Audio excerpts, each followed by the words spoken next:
Seagull ಅಂತ ಒಂದು ಪಕ್ಷಿ. ಈ ಪಕ್ಷಿಗಳು ಭಾರತ ದೇಶದಲ್ಲಿ ಇಲ್ಲ. ಇವು ನಮ್ ದೇಶದಲ್ಲಿ ಇರಲ್ಲ. ಆಸ್ಟ್ರೇಲಿಯಾ, ನ್ಯೂಜಿಲ್ಯಾಂಡ್, ಯುರೋಪ್ ಈ ಕಡೆ ಇರುವಂತ ಪಕ್ಷಿಗಳು ಇವು. ಸಮುದ್ರದ ಪಕ್ಷಿಗಳು ಅಂತ ಹೇಳ್ತಾರೆ. ಸಮುದ್ರದ ಹತ್ರ ಇವು ವಾಸಿಸ್ತವೆ. ಇವು ಬಹಳ ಎತ್ತರಕ್ಕೆ ಹಾರೋದಿಲ್ಲ. ಬೇರೆ ಈಗಲ್ಲು ಅದು ಇದು ಹೇಳ್ತೀವಲ್ಲ ನಾವು, ತುಂಬಾ ಎತ್ತರಕ್ಕೆ ಹೋಗಿ ಮತ್ತೆ ನೀರಿನಲ್ಲಿ ಆಳದಲ್ಲಿರುವಂತ ಮೀನನ್ನ ಕೂಡ ಎಷ್ಟು ಎತ್ತರದಲ್ಲಿದ್ರು ಕೆಲವು ಪಕ್ಷಿಗಳು ನಮ್ಗೆ ಹಾರ್ತಿರೋದು ಒಂದ್ ಸಣ್ಣ ಚುಕ್ಕಿ ತರ ಕಾಣಿಸ್ತಿರುತ್ತೆ ಆಕಾಶ ನೋಡುವಾಗ, ಅಷ್ಟು ಹೈಟ್ ಅಲ್ಲಿ ಇರ್ತವೆ. ಅವು ಕೂಡ ಕೆಳಗೆ ಬಂದು ಆ ಮೀನನ್ನ ತಗೊಂಡು ಹೋಗುತ್ತೆ. ಹಾಗೆ ಅಷ್ಟು ಶಾರ್ಪ್ ಆಗಿರೋ ಪಕ್ಷಿಗಳು ಅಲ್ಲ. ಹಾಗಂತ ಹೇಳಿ ಈ ಬಾತುಕೋಳಿಗಳ ತರ ನೆಲದ ಮೇಲೆ ನೀರಿನ ಮೇಲೆ ಈಜ್ಕೊಂಡು ಹೋಗುವಂತ ಪಕ್ಷಿಗಳು ಅಲ್ಲ. ಎರಡರ ಮಧ್ಯೆ ಇರುವಂತದ್ದು. ಹಾಗೆ ಇವು ಹೇಗಿರುತ್ತೆ ಇವುಗಳ ಜೀವನ ಶೈಲಿ ಅಂತಂದ್ರೆ, ಅವು ಈ ಮೀನುಗಾರರು ಇರ್ತಾರಲ್ಲ ಸಮುದ್ರ ದಂಡೆನಲ್ಲಿ, ಅವರು ಮೀನುಗಳನ್ನ ಹಿಡಿದಾಗ ಬಿಟ್ಟು ಹೋಗಿರ್ತಾರಲ್ಲ, ಹಿಡಿಬೇಕಾದ್ರೆ ಸಿಕ್ಕಿರೋಂತ ಮೀನುಗಳನ್ನ ಇವು ಹಿಡ್ಕೊಂಡು ತಿಂತವೆ. ಅಥವಾ ಅಲೆಗಳು ಬಂದಾಗ ಅಲೆಗಳ ಜೊತೆ ಬರ್ತವಲ್ಲ ಸಮುದ್ರದಲ್ಲಿರುವಂತ ಮೀನುಗಳು ಯಾವ್ದು ಬರ್ತವೆ ಅದನ್ನ ಹಿಡ್ಕೊಂಡು ತಿಂತವೆ. ಈ ಲೇಖಕರು ಏನ್ ಮಾಡಿದರೆ, ಈ ಪಕ್ಷಿಯ ಜೀವನ ಶೈಲಿಯನ್ನ ಅಭ್ಯಾಸ ಮಾಡಿ ಅದನ್ನ ಒಂದು ಕಲ್ಪನೆಯ ರೂಪದಲ್ಲಿ ನಮಗೆ ಇದನ್ನ ಹೇಗೆ ನಾವು ನಮ್ಮ ಜೀವನಕ್ಕೆ ತೆಗೆದುಕೊಳ್ಳಬಹುದು, ಆ ಪಕ್ಷಿಗಳ ಜೀವನವನ್ನ ಅನ್ನೋದು ಒಂದು ಅನ್ವರ್ಥ ಮಾಡಿದ್ದಾರೆ, ಸಿಂಕ್ರೊನೈಸ್ ಮಾಡಿ ನಮ್ಮ ಮುಂದೆ ಇಟ್ಟಿದ್ದಾರೆ. ಬಹಳ ಅದ್ಭುತವಾದಂತ ಒಂದು ಉಪಾಧಿಯನ್ನು ಕೊಡುತ್ತೆ ಇದು ನಮ್ಗೆ. ಇಲ್ಲಿ ಈ ಲೇಖಕರು ಸುಮ್ನೆ ಊಹೆ ಮಾಡಿ ಬರ್ದಿರೋಂಥದ್ದಲ್ಲ. ಈ ಲೇಖಕರು ಒಂದು ಅಧ್ಯಾತ್ಮ ಸಾಧನೆಯಲ್ಲಿ ಇರೋದ್ರಿಂದ ಇವರಿಗೆ ಆಟೋ ರೇಟಿಂಗ್ ಅಂತ ಆಗುತ್ತೆ. ನೀವೆಲ್ಲ ಕೇಳಿದೀರ ಆಟೋ ರೇಟಿಂಗ್ ಅನ್ನೋದು. ಆಟೋ ರೇಟಿಂಗ್ ಅಂತಂದ್ರೆ ಒಬ್ಬ ವ್ಯಕ್ತಿ ಧ್ಯಾನ ಮಾಡ್ತಾ ಮಾಡ್ತಾ ಧ್ಯಾನಾವಸ್ಥೆಯಲ್ಲಿ ಬರೆಯೋದಕ್ಕೆ ಶುರು ಮಾಡ್ತಾರೆ. ಇದ್ದಕ್ಕಿದ್ದ ಹಾಗೆ ಎಷ್ಟೋ ಬಾರಿ ಅವರು ಏನ್ ಬರೀತಾರೆ ಅನ್ನೋದು ಅವ್ರಿಗೆ ಗೊತ್ತಿರಲ್ಲ. ಆ ರೀತಿ ಬರೀತಾ ಹೊರಟು ಹೋಗ್ತಾರೆ. ಒಂದ್ ರೀತಿ ಅವ್ರಿಗೆ ಈ ನಾವು ಒಂದು ನಾಲೆಡ್ಜ್ ಅನ್ನೋದವ್ರಿಗೆ ಫ್ಲೋ ಆಗ್ತಾ ಹೋಗುತ್ತೆ ಅಧ್ಯಾನದಲ್ಲಿ. ನಮ್ಮ ವೇದಗಳು ಪುರಾಣಗಳನ್ನು ಕೂಡ ನಾವು ಕೆಲವು ವೇದಗಳನ್ನ ಹಾಗೆ ಹೇಳೋದು ನಾವು. ನಮ್ ವೇದಗಳು ಹಾಗೇನೆ, ಅವುಗಳನ್ನ ನಾವು ಅಪೌರುಷೇಯ ಅಂತ ಹೇಳ್ತೀವಲ್ಲ, ಅಂದ್ರೆ ಅದಕ್ಕೆ ಬರ್ದವ್ರು ಯಾರು ಇಲ್ಲ, ಲೇಖಕರಿಲ್ಲ ಅಂತ ಹೇಳ್ತೀವಲ್ಲ, ಹೀಗೆ ಅದು ಧ್ಯಾನದಲ್ಲಿ ಹೊಳೆದಿರುವಂತ ಸತ್ಯಗಳು ಅದನ್ನೆಲ್ಲ ಬರೆದಿಟ್ರು. ಹಾಗೆ ಇವರಿಗೂ ಕೂಡ ಆಟೋ ರೇಟಿಂಗ್ ಅನ್ನೋದು ಆಗ್ತಾ ಇತ್ತು. 6 ವರ್ಷಗಳ ಕಾಲ ಆಟೋ ರೇಟಿಂಗ್ ಆದಾಗ ಇವರಿಗೆ ಯಾವ ಅನುಭವಗಳಾಯ್ತು? ನಾವು ಧ್ಯಾನಾವಸ್ಥೆಯಲ್ಲಿ ಕುಳಿತುಕೊಂಡು ಧ್ಯಾನ ಮಾಡ್ತಾ ಮಾಡ್ತಾ ನಾವು ನಮ್ಮ ಸರಹದ್ದುಗಳನ್ನ ದಾಟಿ, ಎಲ್ಲೆಯನ್ನ ಮೀರಿ, ಲಿಮಿಟ್ಸ್ ಅನ್ನ ಕ್ರಾಸ್ ಮಾಡಿ, ನಮಗಿರುವ ಇತಿಮಿತಿಗಳನ್ನ ದಾಟಿ ನಾವು ಎಲ್ಲಿಗೆಲ್ಲ ಹೋಗಬಹುದು, ಎಲ್ಲಿಗೆಲ್ಲ ತಲುಪಬಹುದು ಅನ್ನೋದನ್ನೆಲ್ಲ ಅವರಿಗೆ ಆಟೋ ರೇಟಿಂಗ್ ಅಲ್ಲಿ ಬರುತ್ತೆ. ಅದನ್ನೆಲ್ಲ ಈ ಪಕ್ಷಿಯ ಒಂದು ಜೀವನ ಶೈಲಿಗೆ ಅನ್ವಯಿಸಿ ನಮ್ಮ ಮುಂದೆ ಇಟ್ಟಿದ್ದಾರೆ. ಈಗ ನೋಡಿ, ನಮ್ಗೆ ಸ್ಕೂಲ್ ಡೇಸ್ ಅಲ್ಲಿ ಕೂಡ ನಾವ್ ಎಷ್ಟೊಂದು ಪಕ್ಷಿಗಳ ಕತೆ ಕೇಳಿದೀವಿ, ಪ್ರಾಣಿಗಳ ಕತೆ. ಈ ಆಮೆ ಮತ್ತು ಮೊಲದ ಒಂದು ಓಟ ನಿಮ್ಗೆಲ್ಲ ಗೊತ್ತೇ ಇದೆ. ರನ್ನಿಂಗ್ ರೇಸ್ ಅಂತ ಇಟ್ಟಾಗ ಆ ಮೊಲ ಏನ್ ಮಾಡುತ್ತೆ, ಆಮೆ ನಿಧಾನ ಹೋಗೋದಂತ ಹೇಳಿ ಮಲಗ್ ಬಿಡುತ್ತಲ್ಲ. ಆಮೇಲೆ ನರಿ ಕತೆ, ದ್ರಾಕ್ಷಿ ಹುಳಿ ಅಂದಿದ್ದು, ಮೋಸ ಮಾಡೋದು, ಈ ತರ ನಾವು ಪ್ರಾಣಿ ಪಕ್ಷಿಗಳ ಕತೆ ಎಲ್ಲ ಕೇಳ್ತಾ ಬೆಳೆದಿದೀವಲ್ಲ, ಅದೇ ರೀತಿ ಇವರು ಕೂಡ ನಮ್ಮ ಮುಂದೆ ಇದನ್ನ ಕಥೆಯ ರೂಪದಲ್ಲಿ ಇಡದೇನೆ ಒಂದ್ ರೀತಿ ಈ ಅದರ ಒಂದು ಅನುಭವನ ನಮ್ಗೆ ಆ ಪಕ್ಷಿಯೇ ನಮ್ಮ ಜೊತೆ ಹಂಚಿಕೊಳ್ಳುವ ರೀತಿ ಅನುಭವ ಕಥನದ ರೂಪದಲ್ಲಿ ನಮ್ಮ ಮುಂದೆ ಇಟ್ಟಿದ್ದಾರೆ. ಈ ಸೀಗಲ್ ಪಕ್ಷಿ, ಇದಕ್ಕೆ ಒಂದು ಹೆಸರು ಕೂಡ ಕೊಟ್ಟಿದ್ದಾರೆ, ಜೊನಾಥನ್ ಲಿವಿಂಗ್ಸ್ಟನ್ ಅಂತ ಹೇಳಿ. ಜೊನಾಥನ್ ಅನ್ನೋ ಪಕ್ಷಿ, ಇಲ್ಲಿ ಸೀಗಲ್ಗೆ ಒಂದು ಪಕ್ಷಿ ಹೆಸರನ್ನ ಕೊಟ್ರು. ಈ ಪಕ್ಷಿಗಳ ಜೀವನ ಶೈಲಿ ನಿಮಗೆ ಹೇಳಿದೆ. ಅವೇನಿದ್ರು ಮತ್ತೆ ಜಾಸ್ತಿ ಎತ್ತರಕ್ಕೆ ಹಾರೋದಿಲ್ಲ, ಸಮುದ್ರ ತೀರದಲ್ಲಿ ಇರ್ತವೆ. ನಿಮ್ಮ ಕಣ್ಣು ಮುಂದೆ ಒಂದು ಕಲ್ಪನೆಗೆ ಒಂದು ಚಿತ್ರಣ ಬರ್ಬೇಕು ಇವಾಗ. ಸಮುದ್ರ ದಂಡೆ, ಅಲ್ಲಿ ಮೀನುಗಾರರು, ಮೀನುಗಳು, ಈ ಪಕ್ಷಿಗಳು, ಈ ಪಕ್ಷಿಗಳಿಗೆ ತುಂಬಾ ದೊಡ್ಡ ದೊಡ್ಡ ರೆಕ್ಕೆಗಳಿರ್ತವೆ. ಅದರಿಂದ ಇದಕ್ಕೆ ತುಂಬಾ ಎತ್ತರಕ್ಕೆ ಹಾರೋದಿಕ್ಕೆ ಆಗೋದಿಲ್ಲ. ಹಾಗೆ ಈ ಪಕ್ಷಿಗಳು ಕತ್ತಲಾದ್ಮೇಲೆ ಕೂಡ ಹಾರೋದಿಲ್ಲ.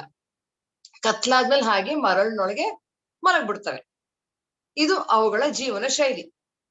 ಯಾವಾಗ್ಲಾದ್ರೂ ಈ ಅಲೆಗಳಲ್ಲಿ ಮೀನುಗಳು ಬಂದ್ರೆ ಆ ಮೀನುಗಳನ್ನ ಹಿಡ್ಕೊಳ್ಳೋದಿಕ್ಕೆ ಒಂದ್ರ ಮೇಲ್ ಬಿದ್ದು ಒತ್ತಾಡಿ ಕಿತ್ತಾಡಿ ಕೂಗಾಡಿ ಕಿರ್ಚಾಡಿ ಮೀನುಗಳನ್ನ ಹಿಡ್ಕೊಂಡು ತಿಂತಾ ಇರ್ತವೆ. ಈ ರೀತಿ ಅಂದ್ರೆ ಹುಟ್ಟಿರೋದೇ ತಿನ್ನೋದಿಕ್ಕೆ ಮಲ್ಗೋದಿಕ್ಕೆ ತಿನ್ನೋದಿಕ್ಕೆ ಮಲ್ಗೋದಿಕ್ಕೆ ಅನ್ನೋ ರೀತಿ ಜೀವನ ಶೈಲಿಯಲ್ಲಿ ಇರ್ತವೆ. ನಮ್ಮಲ್ಲಿ ನಾವು ನೋಡ್ತೀವಲ್ಲ ಕೆಲವ್ರನ್ನ ಯಾವ ಒಂದು ಗೊತ್ತು ಗುರಿಗಳು ಇಲ್ಲದೇನೆ ಕೇವಲ ಹುಟ್ಟಿರೋದು ತಿನ್ನೋದು ಮಜಾ ಮಾಡೋದು, ತಿನ್ಬೇಕು, ಚೆನ್ನಾಗ್ ತಿನ್ಬೇಕು, ಚೆನ್ನಾಗ್ ನಿದ್ದೆ ಮಾಡ್ಬೇಕು, ಕೆಲ್ಸ ಕೂಡ ಮಾಡೋದಿಲ್ಲ. ಅಥವಾ ಏನಾದ್ರು ಕೆಲ್ಸ ಇದ್ರೆ ಕೆಲ್ಸ ಮಾಡ್ಕೊಂಡ ತಿಂದ್ಯಾ ಮಲಗ್ದ್ಯಾ ಅಷ್ಟೇ.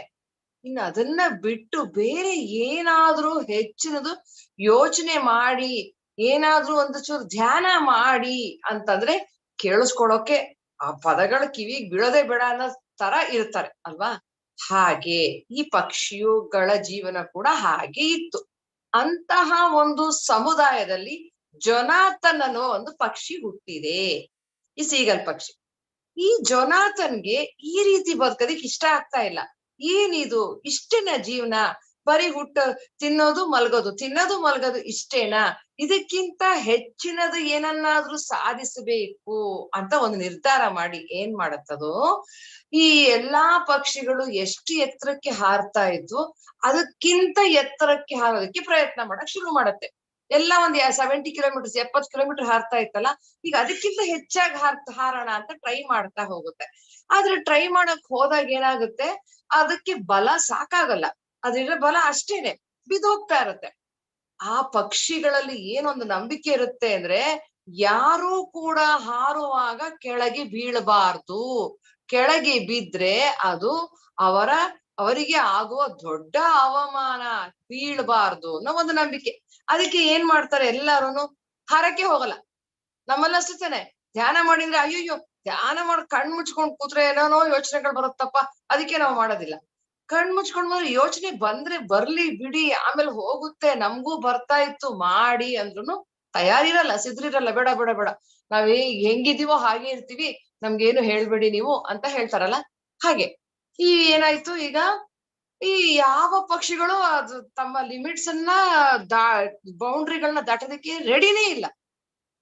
ಇದೊಂದು ಪಕ್ಷಿ ಮಾತ್ರ ವಿಭಿನ್ನವಾಗಿ ಹುಟ್ಟಿದೆ, ಪ್ರತಿದಿನ ಪ್ರಯತ್ನ ಮಾಡ್ತಾ ಹೋಗ್ತಾ ಇದೆ ಇದು. ಅವಾಗ ಅದ್ರ ಒಳಗಡೆಯಿಂದ ಒಂದು ವಾಯ್ಸ್ ಬಂತು, ನೀನು ಬರೀ ಹಗಲೊತ್ತೆ ಯಾಕೆ ಟ್ರೈ ಮಾಡ್ತೀಯ, ರಾತ್ರಿ ಹೊತ್ತು ಯಾಕೆ ಕೂಡ ಟ್ರೈ ಮಾಡಬಾರ್ದು ಅಂತ. ರಾತ್ರಿ ಆಯ್ತಂದ್ರೆ ಎಲ್ಲ ಪಕ್ಷಿಗಳು ಮಲಗ್ಬಿಡ್ತಾವ ಮರಳೊಳಗೆ. ಇದಕ್ಕೆ ಆತರ ಮಾಡೋದಿಕ್ಕೆ ಸಮಯ ವ್ಯರ್ಥ ಮಾಡೋದಿಕ್ಕೆ ಇಷ್ಟ ಆಗ್ತಾ ಇಲ್ಲ. ಏನ್ ಬರ್ತಾ ಇದೆ ಇವಾಗ, ರಾತ್ರಿ ಹೊತ್ತು ಗೂಬೆಗಳು ಹಾರಾಡ್ತವೆ ಅಲ್ವಾ, ಗೂಬೆಗಳಿಗೆ ಕಣ್ಣು ಕಾಣುತ್ತೆ ಹಾರಾಡುತ್ತೆ ಅಂದ್ರೆ ನನಗ್ಯಾಕೆ ಆಗ್ಬಾರ್ದು ಅಂತ ಒಂದು ಪ್ರಶ್ನೆ ಬಂತು. ಹಾಗೇನೆ ಎತ್ತರಕ್ಕೆ ಹಾರ್ತಾ ಇರುವ ಪಕ್ಷಿಗಳನ್ನ ಇದು ಗಮನಿಸ್ತಾ ಬಂತು. ಎತ್ತರಕ್ಕೆ ಹಾರ್ತಾ ಇರೋ ಪಕ್ಷಿಗಳು ಯಾವ ರೀತಿ ಹಾರ್ತವೆ, ಅವುಗಳಿಗೆ ರೆಕ್ಕೆಗಳು ಚಿಕ್ಕದಾಗಿದೆ, ನನ್ ರೆಕ್ಕೆ ದೊಡ್ಡದಾಗಿದೆ ಅಂತ ಅರ್ಥ ಆಯ್ತು. ಸೊ ಏನ್ ಮಾಡ್ತಿದ್ವು, ರೆಕ್ಕೆಗಳನ್ನ ಮಡ್ಸ್ಕೊಂಡ್ಬಿಟ್ಟು ಸ್ವಲ್ಪ ಫೋಲ್ಡ್ ಮಾಡ್ಕೊಂಡು ಹಾರೋಣ ಅಂತ. ಆದ್ರೆ ಇದಕ್ಕೆ ಹೇಗೆ ಬ್ಯಾಲೆನ್ಸ್ ಮಾಡೋದನ್ನು ಟೆಕ್ನಿಕ್ ಗೊತ್ತಿಲ್ಲ. ಬ್ಯಾಲೆನ್ಸಿಂಗ್ ಮಾಡುವಾಗ ಏನಾಗ್ತಿತ್ತು, ಬಿದ್ದು ಬಿಡ್ತಾ ಇತ್ತು. ಆ ಒಂದು ಬ್ಯಾಲೆನ್ಸ್ ಕಳ್ಕೊಂಡ್ಬಿಟ್ಟು ಬಿದ್ದು ಹೋಗ್ಬಿಡ್ತಾ ಇತ್ತು. ತಪ್ಪಂತ ನೀರೊಳಗ್ ಬಿದ್ದೋಗ್ಬಿಡೋದು, ಮರಳ ಮೇಲೆ ಬಿದ್ಬಿಡೋದು, ಬಿದ್ದು ಬಿದ್ದು ಬಿದ್ದು ಏನಾಯ್ತು, ಅದಕ್ಕೆ ಮೈ ಕೈ ಎಲ್ಲ ನೋವು ಗಾಯ ಎಲ್ಲ ಆಗಿದೆ. ಆದ್ರೂ ಕೂಡ ಅದು ತನ್ನ ಪ್ರಯತ್ನನ ಬಿಡ್ತಾ ಇಲ್ಲ. ಹಾಗೆ ಮಾಡಿ ಮಾಡಿ ಮಾಡಿ ತುಂಬಾ ವೀಕ್ ಆಗಿ ಹೋಗಿದೆ, ಶಕ್ತಿನೇ ಇಲ್ಲ. ತಂದೆ ತಾಯಿಗಳಿಗೆ ಇವಾಗ ಯೋಚನೆ ಶುರುವಾಯ್ತು, ಅಯ್ಯೋ ಯಾಕೆ ಇದೆಲ್ಲ ಮಾಡ್ತಾ ಇದೀಯಾ ನೀನು, ನಾವು ಅಷ್ಟು ಎತ್ತರಕ್ಕೆ ಹಾರಬಾರ್ದು, ನಾವು ಹುಟ್ಟಿರದೆ ಇಷ್ಟೇ ಎತ್ತರ ಹಾರ್ಬೇಕು, ನಾವು ಅದ್ರ ಮೇಲ್ ಹಾರಬಾರ್ದು, ನೀನ್ ಹೋಗ್ಬೇಡ, ಎಷ್ಟಿದೆ ಅಷ್ಟ್ರಲ್ಲಿ ಸಂತೋಷವಾಗಿರೋದನ್ನ ಕಲಿ. ಈಗ ಚಳಿಗಾಲ ಬರ್ತಾ ಇದೆ, ಈಗ ಮೀನುಗಳನ್ನ ಸಂಗ್ರಹಿಸಿ ಇಟ್ಕೋಬೇಕು, ಹೇಗೆ ನಾವು ಸಂಗ್ರಹಿಸಿ ಇಟ್ಕೊಳ್ಳೋದು, ಆಮೇಲೆ ಆಹಾರ ಸಿಕ್ಕಲ್ಲ, ಮೀನ್ ಸಿಕ್ಕಲ್ಲ ನಮ್ಗೆ, ಅದನ್ನೆಲ್ಲ ಹೇಗ್ ಸಂಗ್ರಹಿಸೋದ್ರ ಬಗ್ಗೆ ಯೋಚನೆ ಮಾಡಿದೀಯಾ ನೀನು?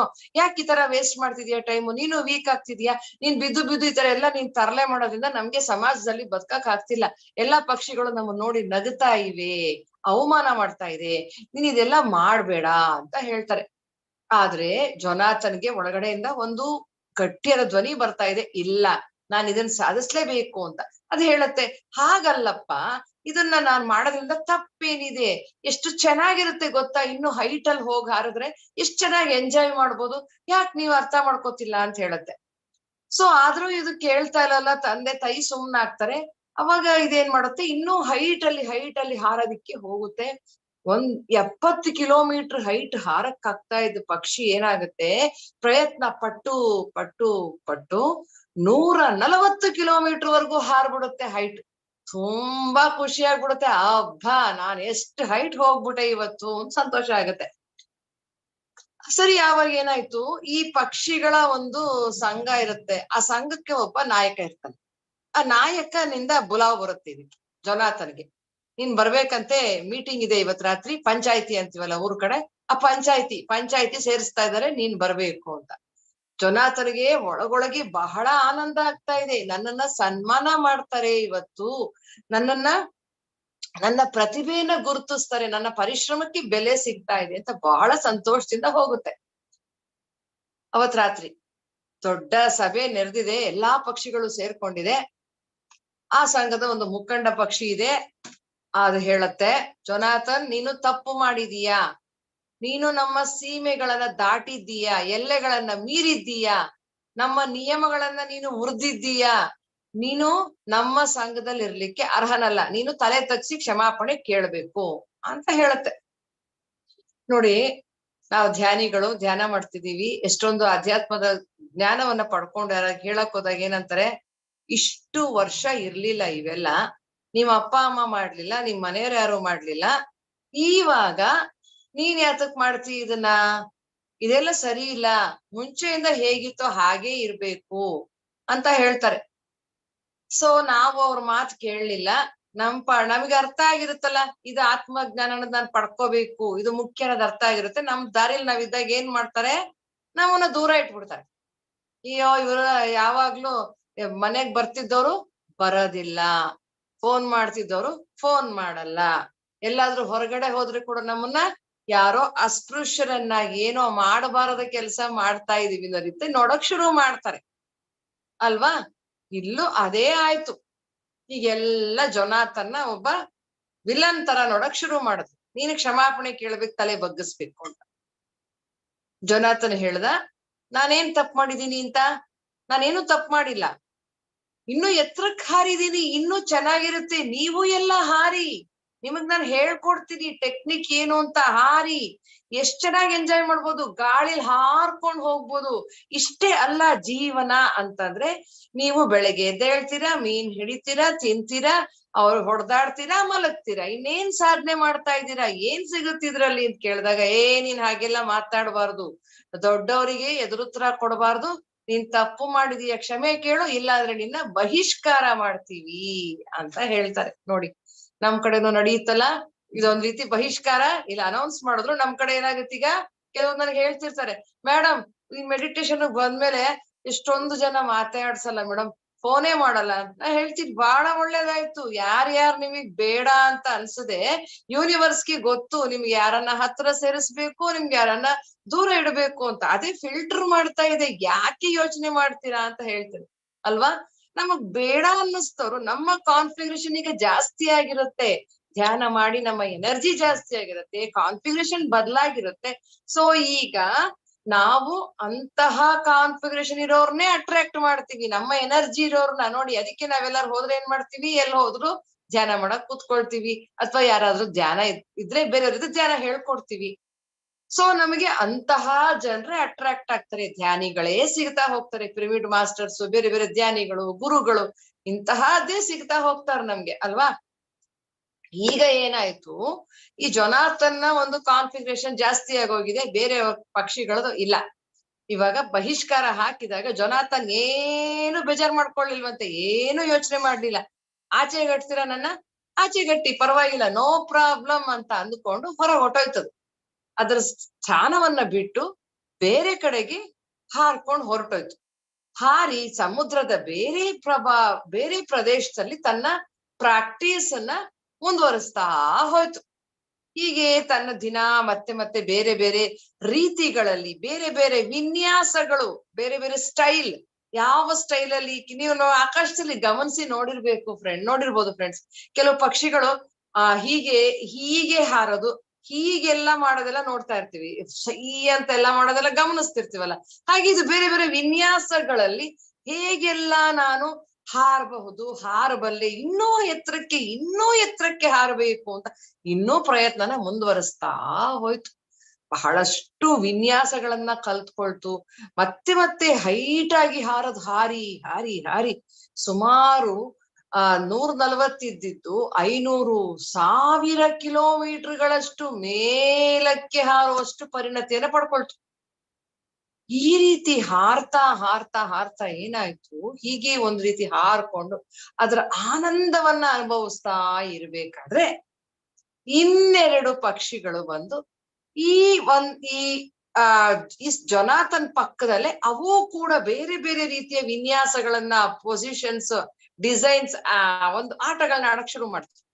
ಅದನ್ನ ನೋಡಿ ಜೊನಾಥನ್ಗೆ ತುಂಬಾ ಸಂತೋಷ ಆಯ್ತು. ಅಬ್ಬಾ, ನಂತರನೇ ಇರೋರು ಸಿಕ್ಕಿದ್ದಾರೆ. ನಮಗೂ ಅಷ್ಟೇ ಅಲ್ವಾ ಸ್ನೇಹಿತರೆ, ನಾವ್ ಧ್ಯಾನ ಮಾಡ್ತಿದ್ದಾಗ ಎಲ್ಲಾರು ನಮ್ಮನ್ನ ದೂರ ಮಾಡ್ಬಿಟ್ರೆ ಬೇಜಾರಾಗತ್ತೆ. ಯಾರು ಧ್ಯಾನ ಮಾಡ್ತಿರೋರು ಆಧ್ಯಾತ್ಮಿಕ ಸಾಧಕರು ಸಿಕ್ಕಿದ್ರು ಬಹಳ ಖುಷಿ ಆಗ್ಬಿಡುತ್ತೆ. ಹೇಳ್ತಿರ್ತೀವಿ ನಾವು, ಯಾರೋ ಸುಮ್ನೆ ಫೋನ್ ಮಾಡಿದ್ರೆ ಇವಾಗ ಮಾತಾಡಕ್ ಇಷ್ಟ ಆಗಲ್ಲ. ಅದೇ ಧ್ಯಾನದ ಬಗ್ಗೆ, ಕ್ಲಾಸಸ್ ಬಗ್ಗೆ ಯಾರು ಫೋನ್ ಮಾಡಿದ್ರೆ ಗಂಟೆಗಟ್ಲೆ ಮಾತಾಡ್ತೀವಿ. ಹೌದಾ, ಎಲ್ಲಿದೆ ಕ್ಲಾಸು, ನೀವೆಲ್ಲಿ ಹೋಗಿದ್ರಿ, ಎಷ್ಟೊತ್ ಧ್ಯಾನ ಮಾಡ್ತೀರಾ, ಇವಾಗ ಯಾವ ಪುಸ್ತಕ ಓದಿದ್ರಿ, ಯಾವ ಸೆಷನ್ ಅಟೆಂಡ್ ಮಾಡಿದ್ರಿ, ಎಲ್ಲಿ ಪಿರಮಿಡ್ ಕಟ್ತಾ ಇದಾರೆ, ಎಲ್ಲಿ ಹೋಗಿದ್ರಿ, ರ್ಯಾಲಿ ಎಲ್ಲಿದೆ. ಈ ತರಹದ ನಮ್ಮ ಒಂದು ಮಾತಿನ ಶೈಲಿ ಬದಲಾಗೋಗಿದೆ. ಈಗ ಅಂತವ್ರ ಹತ್ರ ಮಾತಾಡಕ್ಕೆ ನಮಗೂ ಖುಷಿ ಆಗತ್ತೆ. ಅದ್ ಬಿಟ್ಬಿಟ್ಟು ಇವಾಗ ಏನ್ ಸೀರೆ ತಗೊಂಡ್ರಿ, ಏನ್ ಒಡವೆ ಮಾಡ್ಸದ್ರಿ, ಎಲ್ ಸೈಟ್ ತಗೊಂಡ್ರಿ, ಎಲ್ ಜಮೀನ್ ತಗೊಂಡ್ರಿ ಅಂದ್ರೆ ಈಗ ಮಾತಾಡಕ್ ಇಂಟ್ರೆಸ್ಟ್ ಇಲ್ಲ. ಈಗ ನಮ್ದು ಒಂದ್ ರೀತಿ ಜೀವನ ಶೈಲಿ ಬದಲಾಗ್ಬಿಟ್ಟಿದೆ. ಅದಕ್ಕೆ ತಕ್ಕ ಹಾಗೆ ಇರುವಂತ ಸ್ನೇಹಿತರು ಮಾತುಗಳನ್ನ ನಾವು ಅಟ್ರಾಕ್ಟ್ ಮಾಡ್ತೇವೆ. ಈಗ ಜೊನಾಥನ್ಗೆ ಇಬ್ರು ಕೂಡ ತನ್ನ ಹಾಗೆ ಒಂದು ವಿನ್ಯಾಸಗಳನ್ನ ಮಾಡ್ತಿರೋದೆಲ್ಲ ನೋಡಿ ತುಂಬಾ ಸಂತೋಷ ಆಯ್ತು. ಅದ್ ಮಾತಾಡಿಸ್ತು, ಎಷ್ಟ್ ಚೆನ್ನಾಗ್ ಮಾಡ್ತಾ ಇದ್ದೀರಾ ನೀವು ಅಂತ. ಆ ಪಕ್ಷಿಗಳು ಮಾತಾಡಿಸ್ತು, ಹೌದು ಸಹೋದರ, ನೀವ್ ಯಾರು ಅಂತ ಜೊನಾಥನ್ ಕೇಳುತ್ತೆ ಫಸ್ಟ್. ಅದಕ್ಕೆ ಅವ್ರು ಹೇಳ್ತಾರೆ, ನಾವು ನಿನ್ನ ಸೋದರರು ಅಂತ ಹೇಳ್ತವೆ ಆ ಪಕ್ಷಿಗಳು. ಜೊನಾಥನ್ಗೆ ತುಂಬಾ ಆಶ್ಚರ್ಯ ಆಗುತ್ತೆ, ನಾನ್ ಸೋದರರ, ನನ್ಗೆ ಯಾರು ಸೋದರರು ಇಲ್ವಲ್ಲ ಅಂತ ಹೇಳಿದಾಗ, ಬಾ ನಾವ್ ನಿನ್ನ ಕರ್ಕೊಂಡ್ ಹೋಗ್ತೀವಿ ನಿಮ್ ಮನೆಗೆ ಅಂತಾರೆ. ನಮ್ಮನೆಗ್ ಹೋಗಕ್ ಆಗಲ್ಲ, ನನ್ನನ್ನ ನನ್ ಮನೆಯಿಂದ ಬಹಿಷ್ಕಾರ ಹಾಕ್ಬಿಟ್ಟಿದ್ದಾರೆ ಅಂತ ಹೇಳಿದಾಗ ಆ ಪಕ್ಷಿಗಳು ಹೇಳ್ತವೆ, ಆ ಪಕ್ಷಿಗಳು, ನೀನ್ ಯಾಕೆ ಯೋಚನೆ ಮಾಡ್ತೀಯ, ಅದಲ್ಲ ನಿನ್ನ ಮನೆ ಬೇರೆ ಇದೆ, ನಾವು ನಿನ್ನ ಅಲ್ಲಿ ಕರ್ಕೊಂಡ್ ಹೋಗ್ತೀವಿ ಬಾ ಅಂತ ಹೇಳಿ ಅವು ಬೇರೆ ಒಂದು ದಿವ್ಯವಾದ ಲೋಕಕ್ಕೆ ಕರ್ಕೊಂಡು ಹೋಗ್ತವೆ. ಅಂದ್ರೆ ಜೊನಾಥನ್ ಇದ್ದ ಈ ಡೈಮೆನ್ಷನ್ ಇಂದ ಮುಂದಿನ ಇನ್ನೊಂದು ಡೈಮೆನ್ಷನ್ ಗೆ ಶಿಫ್ಟ್ ಆಗುತ್ತೆ.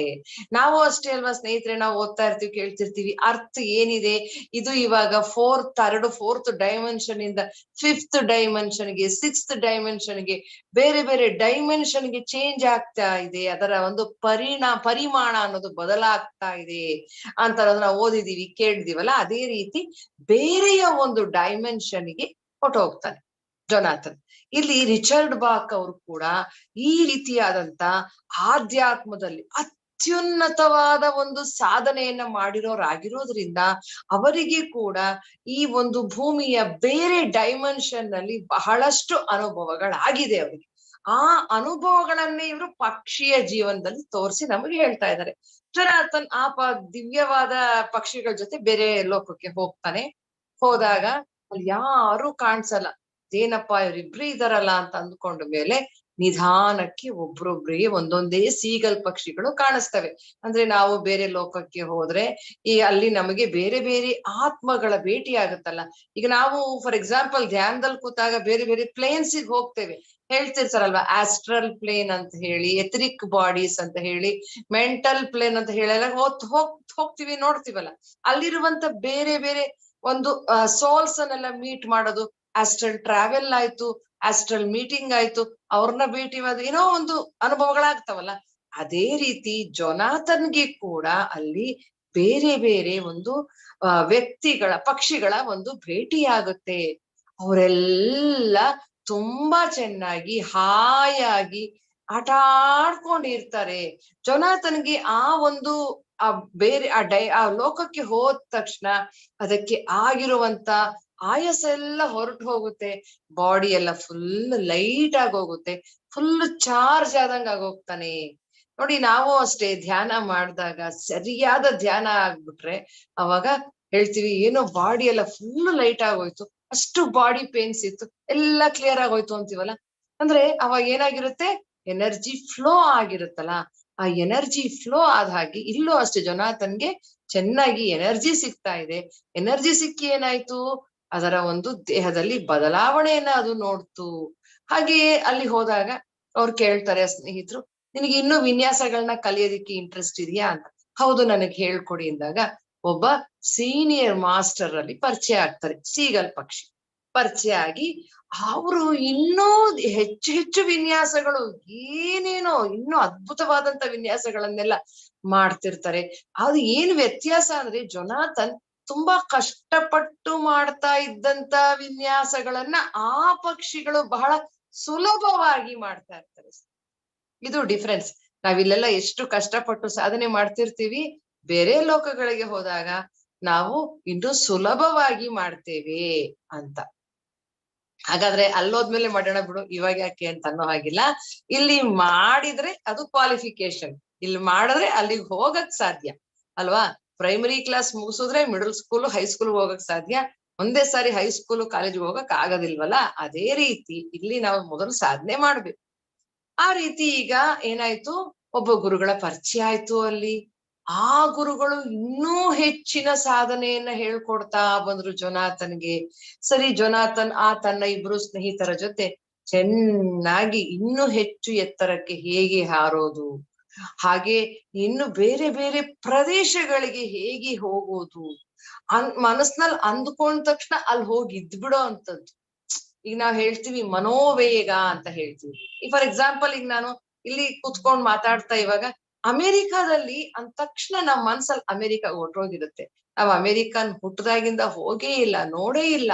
ಆದ್ರೂ ಕೂಡ ನಮ್ಗೆ ಅವ್ರಿವ್ರು ಕೇಳಿರುವಂತ ಒಂದು ಕಲ್ಪನೆ ನಮ್ ಮನ್ಸಲ್ಲಿರುತ್ತೆ, ಅಲ್ಲಿ ಹೀಗಿರ್ಬಹುದು ಅಂತ ಹೇಳಿ ಆ ಒಂದ್ ಪ್ರದೇಶಕ್ಕೆ ಹೇಗ್ ಶಿಫ್ಟ್ ಆಗಿ ಹೋಗ್ತೀವೋ ಅದೇ ರೀತಿ ಇಲ್ಲಿ ಕೂಡ ಜೊನಾಥನ್ ಮನೋವೇಗದಲ್ಲಿ ಎಲ್ಲಿಗೆ ಬೇಕಲ್ಲಿ ಹೋಗೋ ಹಾಗೆ, ಇಲ್ಲಿ ನಮ್ಮ ಮನಸ್ಸು ಮಾತ್ರ ಹೋದ್ರೆ ಆ ಜೊನಾಥನ್ಗೆ ದೇಹ ಕೂಡ ಹೋಗಬಹುದು. ಆ ರೀತಿ ದೇಹವನ್ನು ಕೂಡ ಮನೋವೇಗದಲ್ಲಿ ತಗೊಂಡು ಹೋಗುವಂತ ಒಂದು ಸಿದ್ಧಿ, ನಾವಿಲ್ಲೇನ್ ಸಿದ್ಧಿಗಳು ಕರಿತೀವಿ, ಆ ರೀತಿ ಎಲ್ಲಾ ಸಿದ್ಧಿಗಳು ಕೂಡ ಜೊನಾಥನ್ಗೆ ಬೋಧನೆ ಆಗತ್ತಲ್ಲಿ. ಅವೆಲ್ಲವನ್ನು ಕಲಿತಾ ಕಲಿತಾ ಕಲಿತಾ ಚೆನ್ನಾಗಿ ಎಂಜಾಯ್ ಮಾಡ್ಕೊಂಡ್ ಲೈಫ್ ನ ಕಳೀತಾ ಇರ್ತಾನೆ ಜೊನಾಥನ್. ಒಂದು ದಿನ ಆ ಗುರುಗಳು ದೇಹತ್ಯಾಗವನ್ನ ಮಾಡುವಂತ ಸಮಯ ಹತ್ರ ಬಂದ್ಬಿಡುತ್ತೆ. ಅವಾಗ ಅವ್ರು ಹೇಳ್ತಾರೆ, ಜೊನಾಥನ್ ನಾನು ಇಲ್ಲಿ ಹೋಗ್ತಾ ಇದ್ದೀನಿ ಅಂತ ಹೇಳಿದಾಗ ಜೊನಾಥನ್ಗೆ ತುಂಬಾ ದುಃಖ ಆಗುತ್ತೆ. ಅಯ್ಯೋ ಗುರುಗಳೇ, ನೀವು ಹೋಗ್ಬಿಟ್ರೆ ಹೇಗೆ, ನಮ್ಮನ್ನ ಅನಾಥರನ್ನಾಗಿ ಮಾಡಿ ಹೋಗ್ತಾ ಇದೀರಲ್ಲ ಅಂತ ಕೇಳಿದಾಗ ಗುರುಗಳು ಹೇಳ್ತಾರೆ, ಯಾರೂ ಅನಾಥರಲ್ಲ, ನನ್ನ ಸಮಯ ಇಲ್ಲಿ ಮುಗ್ದಿದೆ, ನಾನಿನ್ ಹೊರಡ್ಲೇಬೇಕು, ನನ್ನನ್ನು ಯಾರು ತಡೆಯೋ ಹಾಗಿಲ್ಲ, ನೀವೆಲ್ಲ ಈಗ ಕಲ್ತಿದ್ದೀರಾ, ನೀವೆಲ್ಲ ಪರಿಣತರು ಅಂತ ಹೇಳ್ತಾರೆ. ನೋಡಿ, ನಾವಿಲ್ಲಿ ನಮ್ಮ ಪತ್ರಿಜಿಯವ್ರನ್ನ ನೆನೆಸ್ಕೊಳ್ಬೇಕು. ಪತ್ರಿಜಿಯವರು ಅಷ್ಟೇ ಅಲ್ವಾ, ಎಲ್ಲರನ್ನು ಸಿದ್ಧ ಮಾಡಿದ್ರು, ಮಾಸ್ಟರ್ಸ್ ಮಾಡಿದ್ರು. ಅವರ ಕೆಲಸ ಇಲ್ಲಿ ಮುಗೀತು ಅಂತ ಗೊತ್ತಾಯ್ತು. ಅವರಿಗೆ ಇನ್ನೂ ಉನ್ನತವಾದ ಲೋಕಗಳಲ್ಲಿ ಇನ್ನೂ ಉನ್ನತವಾದ ಕೆಲಸಗಳಿರ್ತವೆ. ಸೊ ಅಲ್ಲಿಗೆ ಈಗ ಅವರು ಹೋಗ್ಬೇಕಾಗಿದೆ. ಸೊ ಈ ಲೋಕವನ್ನ ಹೇಗೆ ಬಿಟ್ಟು ಹೊರಟ್ರೋ ಅದೇ ರೀತಿ ಗುರುಗಳು ಕೂಡ ಇಲ್ಲಿ ಬಿಟ್ಟು ಹೋಗ್ತಾ ಇದ್ದಾರೆ. ಇಲ್ಲಿ ಹೇಗೆ ಜೊನಾಥನ್ನ ಗುರುಗಳು ಸಿದ್ಧ ಮಾಡಿದ್ರು, ಅದೇ ರೀತಿ ನಮ್ಮ ಪತ್ರಿ ಗುರುಗಳು ಕೂಡ, ಪತ್ರಿಜಿಯವರು ಇಲ್ಲಿ ಎಷ್ಟೊಂದು ಜನ ಜೊನಾಥನ್ರನ್ನ ಸೃಷ್ಟಿ ಮಾಡಿದ್ದಾರೆ. ಸೀನಿಯರ್ ಮಾಸ್ಟರ್ಸ್ ಇದಾರೆ ನೋಡಿ, ಪ್ರೇಮ್ನಾಥ್ ಸರ್ ಇರಬಹುದು, ನಾವು ಹೇಳ್ತೀವಿ ಬ್ರಹ್ಮರ್ಷಿ ಪ್ರೇಮ್ನಾಥ್ ಸರ್ ಅಂತೀವಿ, ಬ್ರಹ್ಮರ್ಷಿ ಶಿವರಾಮಪ್ಪನವರು ಅಂತೀವಿ, ಹಾಗೆ ಎಷ್ಟೊಂದು ನಾವು ಹಾಗೆ ನ್ಯೂಟನ್ ಸರ್ ಅಂತೀವಿ, ಬಾಲಕೃಷ್ಣ ಸರ್ ಅಂತೀವಿ. ಎಷ್ಟೊಂದು ಜನರನ್ನ ನಾವು ಎಷ್ಟೊಂದು ಝೂಮ್ಗಳು ನೋಡಿ, ಇಲ್ಲಿ ಲಕ್ಷ್ಮಿ ಮೇಡಮ್ ಇದ್ದಾರೆ ಅಲ್ವಾ, ಹಾಗೆ ಒಂದೊಂದು ಝೂಮ್ಗಳನ್ನ ಪ್ರಾರಂಭ ಮಾಡಿರೋ ಅಂತವ್ರು. ಎಷ್ಟು ಜನರಿಗೆ ಇವರು ಜ್ಞಾನ ಸಾಧನೆಯನ್ನ, ಧ್ಯಾನ ಸಾಧನೆಯನ್ನ ಹಂಚ್ತಾ ಇದಾರಲ್ವಾ. ಇವರೆಲ್ಲಾರು ಒಬ್ಬೊಬ್ಬ ಜೊನಾಥನ್ಗಳೇ. ನಮ್ಮಲ್ಲಿರುವಂತ ಎಲ್ಲಾ ಪಿರಮಿಡ್ ಮಾಸ್ಟರ್ಸ್ ಗ್ರೇಟ್ ಜೊನಾಥನ್ ತರಾನೇ ಇವರೆಲ್ಲ. ಅದಕ್ಕೆ ನಮ್ಮ ಗುರುಗಳೇನ್ ಮಾಡಿದ್ರು, ಯಾರನ್ನು ನೀನು ಸ್ಟೂಡೆಂಟು, ನೀನು ಶಿಷ್ಯ, ನಾನು ಗುರು ಅಂತ ಹೇಳಲೇ ಇಲ್ಲ. ಎಲ್ಲಾರು ಗುರುಗಳೇ, ನೀವು ಯಾವಾಗ ಬಂದ್ರಿ ನೀವು ಗುರುಗಳು ಅಂತ ಹೇಳ್ಬಿಟ್ರು. ಅದೇ ರೀತಿ ಜೊನಾಥನ್ ಗುರುಗಳು ಕೂಡ ದೇಹತ್ಯಾಗ ಮಾಡಿ ಹೋಗ್ತಾರೆ. ಹೇಗ್ ಹೋಗ್ತಾರೆ ಅಂದ್ರೆ, ಅವರ ದೇಹ ಒಂದು ಕಾಂತಿಯ ರೂಪವನ್ನ ಪಡ್ಕೊಳ್ಳುತ್ತೆ. ಈ ಭೌತಿಕ ದೇಹ ಏನಿತ್ತು ಅದೆಲ್ಲ ಪಾರ್ಟಿಕಲ್ಸ್ ತರ ಅಣುವಾಗಿ ಪೂರ್ತಿ ಡಿಸಾಲ್ವ್ ಆಗ್ಬಿಡುತ್ತೆ, ಡಿಫ್ಯೂಸ್ ಆಗ್ಬಿಡುತ್ತೆ. ಪಂಚಭೂತಗಳಲ್ಲಿ ಲೀನ ಅಂತೀವಲ್ಲ, ಆ ರೀತಿ ಪಂಚಭೂತಗಳಲ್ಲಿ ಲೀನ ಆಗಿ ಹೋಗಿ ಅವರ ಆತ್ಮ ಒಂದು ಕಾಂತಿಯ ರೂಪವನ್ನು ಪಡೆದು ಮತ್ತೆ ಅಲ್ಲಿಂದ ಉನ್ನತ ಲೋಕಗಳಿಗೆ. ನೋಡಿ, ಈ ಸಾಧನೆ ಅನ್ನೋದು ಸ್ನೇಹಿತರೆ ಇಲ್ಲಿಗೆ ನಿಲ್ಲೋದೇ ಇಲ್ಲ. ಎಷ್ಟು ಸಾಧನೆ ಮಾಡ್ತಾ ಇದ್ರು ಇನ್ನೂ ಸಾಧನೆ ಬಹಳಷ್ಟು ಇರುತ್ತೆ. ಮುಂದಿನ ಸಾಧನೆಗೆ ಅವ್ರು ಹೊರಟು ಹೋಗ್ತಾರೆ. ಈಗ ಸ್ನೇಹಿತರು ಕೇಳ್ತಾರೆ ಅಲ್ಲಿ ಜೊನಾಥನ್ನ, ಆಯ್ತಲ್ಲ ನೀನು ಇನ್ನೇನ್ ಮಾಡ್ತೀಯ ಇವಾಗ ಅಂತ ಅಂದಾಗ, ನಾನು ನನ್ನ ಊರಿಗೆ ಹೋಗ್ತೇನೆ, ನನ್ ಮನೆಗೆ ಹೋಗ್ತೇನೆ ಅಂತ ಹೇಳ್ತಾರೆ. ಏನ್ ಮಾಡ್ತೀಯ ಅಲ್ಲಿಗೆ ಹೋಗ್ಬಿಟ್ಟು ನೀನು, ನಿನ್ನೆಲ್ಲ ಅಲ್ಲಿ ಬಹಿಷ್ಕಾರ ಹಾಕಿದಾರಲ್ಲ ಅಂತ ಹೇಳಿದಾಗ ಜೊನಾಥನ್ ಹೇಳ್ತಾನೆ, ಅವರೆಲ್ಲ ನನ್ನ ಬಹಿಷ್ಕಾರ ಮಾಡಿದ್ರೂ ಪರವಾಗಿಲ್ಲ, ನಾನ್ ಅಲ್ಲಿಗೆ ಹೋಗ್ತೇನೆ. ಮತ್ತೆ ಅವರಿಗೆ ನಾನು ನನ್ನ ಈ ಒಂದು ಮತ್ತೆ ಎತ್ತರಕ್ಕೆ ಹಾರೋದು ಹೇಗೆ ಅನ್ನೋದನ್ನ ಹೇಳ್ಕೊಡ್ತೇನೆ ಅಂತ. ನೋಡಿ ಸ್ನೇಹಿತರೆ, ನಾವು ಇದೇ ಪಾಲಿಸಿಯನ್ನ ಫಾಲೋ ಮಾಡ್ಬೇಕು. ನಮ್ಗೆ ನಮ್ಮ ಬಂಧುಗಳು, ಸ್ನೇಹಿತರು ಯಾರೇ ನಮ್ಮನ್ನ ದೂರ ತಳ್ಳಿದ್ರು ಕೂಡ, ನಮ್ಮನ್ನ ಹತ್ರಕ್ ಸೇರಿಸದೇ ಇದ್ರು ಕೂಡ, ನಮ್ಮ ಮಾತನ್ನ ತಗೊಳ್ದೆ ನಮ್ಮನ್ನ ನಿಷ್ಠುರವಾಗಿ ನಡ್ಸ್ಕೊಂಡಿದ್ರು, ನಾವು ಅವ್ರ ಬಗ್ಗೆ ದ್ವೇಷ ಇಟ್ಕೋಬಾರ್ದು, ಅಸಹನೆ ಇಟ್ಕೋಬಾರ್ದು. ಅವ್ರಿನ್ನು ಬಾಲ್ಯಾತ್ಮರು, ಅವ್ರಿಗೆ ತಿಳುವಳಿಕೆ ಇಲ್ಲ, ಅದಕ್ಕೆ ಹಾಗೆ ನಡ್ಕೊಳ್ತಾರೆ. ನಮ್ಮ ಸಾಧನೆನ ನಾವು ಮುಂದುವರಿಸ್ತಾ ಅವ್ರಲ್ದಿದ್ರೆ ಯಾರ್ ಕೇಳ್ತಾರೋ ಅವ್ರಿಗೆ ಹೇಳ್ಕೊಡ್ತಾ, ಯಾರ ಬಗ್ಗೆನೂ ದ್ವೇಷ ಇಟ್ಕೊಳ್ದೆ ನಮ್ಮ ಸಾಧನೆ ನಾವು ಮಾಡ್ತಾ ಇದ್ರೆ ಅವರಷ್ಟಕ್ಕೆ ಅವರೇ ಒಂದಿನ ಬರ್ತಾರೆ ಅಲ್ವಾ. ಅಲ್ಲಿವರೆಗೂ ನಮ್ಗೆ ತಾಳ್ಮೆ ಇರ್ಬೇಕು. ನಮ್ ಹತ್ರ ಬರದೇ ಇದ್ರು ಬೇಡ, ನಮ್ ಪಕ್ಕದಲ್ಲಿರೋ ಬೇರೆ ಪಿರಮಿಡ್ ಮಾಸ್ಟರ್ ಹತ್ರ ಹೋಗಿ ಕಲ್ತ್ಕೊಳ್ತಾರೆ, ಪರವಾಗಿಲ್ಲ. ಇವ್ರ ಹತ್ರ ಏನು ಕಲ್ತ್ಕೊಳ್ಳೋದು ಅಂತ ಅನ್ನಿಸ್ಬೋದು, ಪರವಾಗಿಲ್ಲ, ಎಲ್ಲೋ ಕಲ್ತ್ಕೊಳ್ಳಿ, ಯಾರ ಹತ್ರನೋ ಕಲ್ತ್ಕೊಳ್ಳಿ, ಹೆಂಗೋ ಧ್ಯಾನ ಮಾಡ್ಲಿ, ಹೆಂಗೋ ಆತ್ಮಜ್ಞಾನಿಗಳಾಗ್ಲಿ, ಅಷ್ಟೇ ಅಲ್ವಾ. ಸೊ ಇವಾಗ ಏನ್ ಮಾಡ್ತು, ಮತ್ತೆ ಜೊನಾಥನ್ ತನ್ನ ಮನೆಗ್ ಬಂದ್ರೆ ಯಾರಿಗೂ ಜೊನಾಥನ್ನ ಕಂಡ್ರೆ ಇಷ್ಟ ಇಲ್ಲ ಅಲ್ವಾ. ಅವರೆಲ್ಲ ಸುಮ್ನೆ ನೋಡೋದು, ಯಾರು ಮಾತಾಡಿಸ್ತಾ ಇಲ್ಲ. ಜೊನಾಥನ್ ಏನು ತಲೆ ಕೆಡ್ಸ್ಕೊಳ್ಳಿಲ್ಲ, ಅದ್ರ ಪಾಡ್ಗದ್ ಮತ್ತೆ ವಿನ್ಯಾಸಗಳನ್ನ ಮಾಡೋದು, ಡಿಸೈನ್ಸ್, ತನ್ನ ರೆಕ್ಕೆಗಳನ್ನ ಹಿಂಗ್ ಮಾಡ್ಕೊಂಡು ಹಂಗ್ ಮಾಡ್ಕೊಂಡು ಹಾರೋದು, ಆಟ ಆಡೋದು, ಇದನ್ನೇ ಮಾಡ್ತಾ ಇತ್ತು. ಅದನ್ನ ನೋಡಿ ಈಗ ಆಗಿದೆಯಲ್ಲ, ಸುಮಾರು ವರ್ಷಗಳಾಗೋಗಿದೆ. ಇನ್ನು ಎಷ್ಟೊಂದ್ ಜನ ಯಂಗ್ಸ್ಟರ್ಸ್ ಬೈದಾರಲ್ಲ ಜೊನಾಥನ್ ಗುಂಪಿನಲ್ಲಿ, ಸೀಗಲ್ ಪಕ್ಷಿಗಳ ಗುಂಪಿನಲ್ಲಿ. ಅವಕ್ಕೆಲ್ಲ ಹಳೆ ಸ್ಟೋರಿ ಎಲ್ಲ ಗೊತ್ತಿಲ್ಲ, ಏನೋ ಇದು ಹೊಸದಾಗಿ ನಡೀತಾ ಇದೆಯಲ್ಲ, ಎಷ್ಟ್ ಚೆನ್ನಾಗಿದೆ ಅನ್ಬಿಟ್ಟು ಒಬ್ರೊಬ್ರೇ ಬರ್ತಾ ಇದ್ದಾರೆ. ಏನ್ ಮಾಡ್ತಾರಂತೆ, ಆ ರಾತ್ರಿ ಹೊತ್ತು ಕೂಡ ಜೊನಾಥನ್ ವಿನ್ಯಾಸಗಳನ್ನ ಮಾಡ್ತಾ ಆಟ ಆಡ್ತಿರುತ್ತಲ್ಲ, ಅವಾಗೆಲ್ಲ ಮಲ್ಕೊಂಡು ಹಾಗೇ ಒಂದು ಅಡಗಿಕೊಂಡು ಗಮನಿಸೋದು. ಜೊನಾಥನ್ ಹೋಗೋದಿಲ್ಲ ಅಷ್ಟೇ. ಈ ತರ ಸ್ವಲ್ಪ ದಿನ ನಡೆಯುತ್ತೆ ಡ್ರಾಮಾ. ಆಮೇಲೆ ಒಂದೊಂದೇ ಪಕ್ಷಿಗಳು ಬಂದು ಜಾಯಿನ್ ಆಗ್ತಾ ಹೋಗ್ತವೆ. ಎಷ್ಟೋ ಕೆಲವು ಪಕ್ಷಿಗಳು ಬರ್ತವೆ, ಕೆಲವು ಪಕ್ಷಿಗಳು ಬರಲ್ಲ ಅಲ್ಲೂ ಕೂಡ.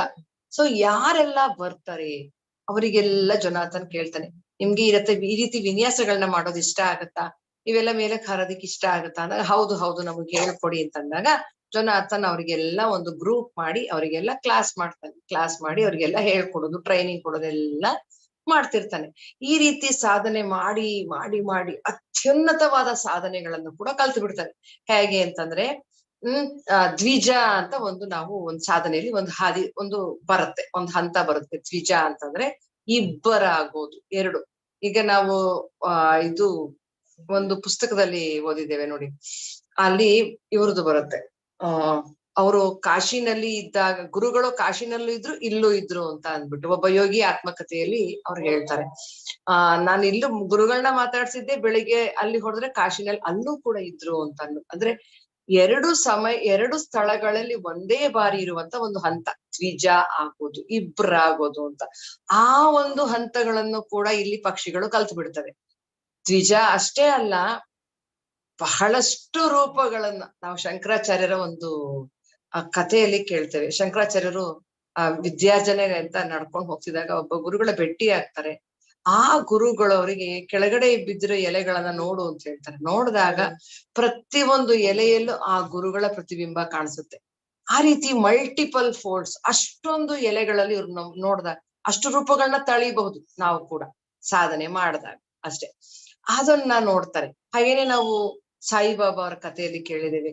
ಸಾಯಿಬಾಬಾ ಅವರು ಎಲ್ಲರ ಮನೆಗಳಲ್ಲಿ ಒಂದೇ ಸಾರಿ ಹೋಗಿ ಊಟ ಮಾಡಿ ಬಂದ್ರು ಅಂತ ಅನ್ನೋದು. ಹಾಗೆ ಶ್ರೀಕೃಷ್ಣನ ಕಥೆಯನ್ನ ಕೇಳಿದಾಗ ಶ್ರೀಕೃಷ್ಣ ತನ್ನ 16,000 ಜನರನ್ನ ಸೆರೆಯಿಂದ ಬಿಡಿಸಿದಾಗ ಅವರೆಲ್ಲರೂ ತಮ್ಮನ್ನ ಮದುವೆ ಆಗು ಅಂತ ಹೇಳಿದಾಗ ಎಲ್ಲರಿಗೂ ಒಂದೇ ಬಾರಿ ತಾಳಿಯನ್ನ ಕಟ್ಟಿ ಮದುವೆ ಆಗ್ತಾ ಅಂತ ಅನ್ನೋದು.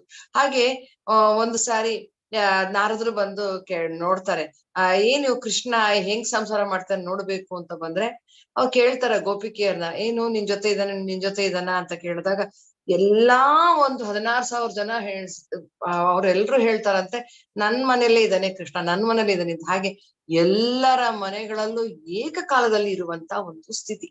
ಅಧ್ಯಾತ್ಮದಲ್ಲಿ ಅತ್ಯುನ್ನತವಾದಂತ ಹಂತಗಳಿವೆಲ್ಲ. ಆ ಸ್ಥಿತಿಗಳನ್ನೆಲ್ಲ ಈ ಜೊನಾಥನ್ ಇಲ್ಲಿ ಅಭ್ಯಾಸ ಮಾಡ್ಬಿಟ್ಟು ಎಲ್ಲರಿಗೂ ಹೇಳ್ಕೊಟ್ಬಿಟ್ಟು ಎಲ್ಲಾ ಮಾಡ್ತಾನೆ ಇಲ್ಲಿ. ಸೊ ಹೀಗೆ ನಡೀತಾ ಇರುತ್ತೆ ಕ್ಲಾಸ್ ಇದ್ರದ್ದು. ಕೊನೆಗೆ ಏನಾಗುತ್ತೆ, ಈಗ ಜೊನಾಥನ್ದು ಕೂಡ ಸಮಯ ಮುಗಿಯುತ್ತೆ. ಆ ಜೊನಾಥನ್ ಕೂಡ ಈಗ ದೇಹತ್ಯಾಗ ಮಾಡ್ಬೇಕಾಗುತ್ತೆ. ಅವಾಗ ತಾನು ಹೊರಡ್ತೀನಿ, ಇನ್ನ ನನ್ ಸಮಯ ಆಯ್ತು ಅಂತ ಹೇಳಿದಾಗ ಅವನ ಶಿಷ್ಯ ಒಬ್ಬ ಇರ್ತಾನೆ, ಪ್ರೆಷರ್ ಅನ್ಬಿಟ್ಟು.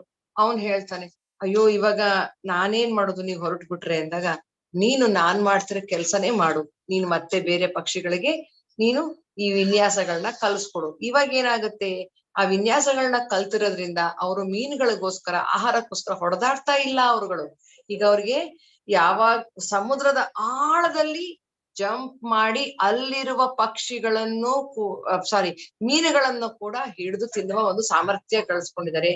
ಹಾಗೆ ಸಮುದ್ರದಲ್ಲಿರುವ ಮರಳು ದಂಡೆ ಮೇಲಿರುವಂತ ಆ ಮರಳಿನಲ್ಲಿರುವಂತ ಸಣ್ಣ ಪುಟ್ಟ ಪ್ರಾಣಿಗಳನ್ನ ಕೀಟಗಳನ್ನ ಕೂಡ ತಿನ್ನುವಂತ ಸಾಮರ್ಥ್ಯವನ್ನು ಕೂಡ ಬೆಳೆಸ್ಕೊಂಡಿರೋದ್ರಿಂದ ಈಗ ಮೊದಲಿನ ಹಾಗೆ ಅವರು ಆ ಪಕ್ಷಿಗಳು ಊಟಕ್ಕೋಸ್ಕರ ಮೀನಿಗೋಸ್ಕರ ಹೊಡೆದಾಡ್ತಾ ಇಲ್ಲ.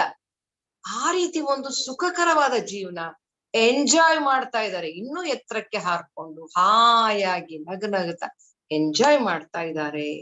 ಸೊ ಈ ರೀತಿಯ ಜೀವನ ಶೈಲಿಯನ್ನ ನೀನು ಬೇರೆ ಪಕ್ಷಿಗಳಿಗೆ ಹೇಳ್ಕೊಡು ಅಂತ ಜೊನಾಥನ್ ಹೇಳಿದಾಗ ಆ ಪಕ್ಷಿ ಕೂಡ ಪ್ರೆಷರ್ ಅನ್ನೋದು ಒಪ್ಕೊಂಡು ಅದೇ ರೀತಿ ಇಲ್ಲಿ ಜೊನಾಥನ್ ಕೂಡ ತನ್ನ ಗುರುವಿನ ಹಾಗೆ ತನ್ನ ದೇಹವನ್ನ ಕಾಂತಿ ರೂಪದಿಂದ ದೇಹತ್ಯಾಗ ಮಾಡಿ ಹೊರಟು ಹೋಗ್ತಾನೆ. ಈ ಪ್ರೆಷರ್ ಅನ್ನೋದು ಮತ್ತೆ ಆ ಜೊನಾಥನ್ ಹೇಳಿಕೊಟ್ಟ ಸಂಪ್ರದಾಯವನ್ನ ಏನು ಸಾಧನೆಯನ್ನ ಕಲ್ತಿತ್ತು ಅದನ್ನ ಬೇರೆ ಪಕ್ಷಿಗಳಿಗೆ ಹೇಳ್ಕೊಡ್ತಾ ತನ್ನ ಸಾಧನೆಯನ್ನ ಮುಂದುವರಿಸ್ಕೊಂಡು ಹೋಗುತ್ತೆ.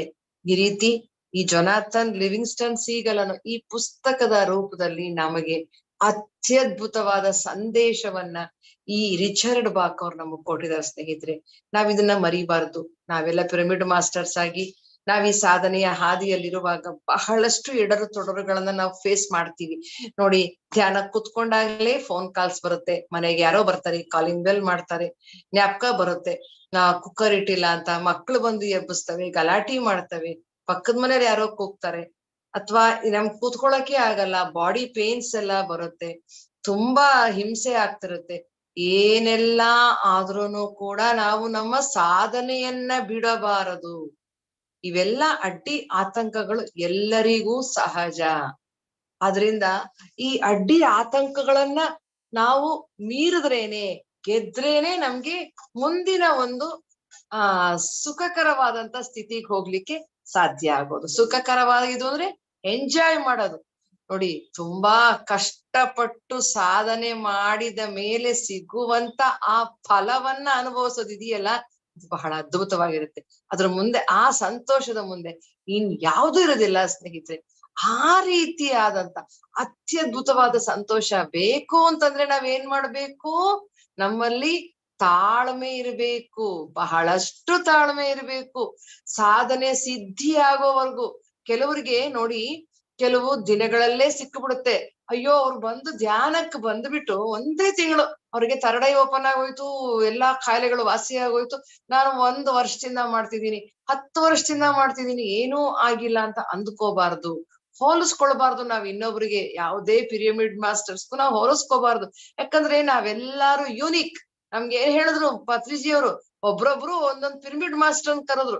ಅವರು ದೊಡ್ಡ ಮಾಸ್ಟರ್ ಚಿಕ್ಕ ಮಾಸ್ಟರ್ ನಮ್ಗೆ ಹೇಳ್ತಾರೆ, ಪರಿಚಯ ಮಾಡಿಸುವಾಗ ಒಂದು ಗೌರವಕ್ಕೆ ಸುಮ್ನೆ ಹೇಳ್ತೀವಿ ನಾವು.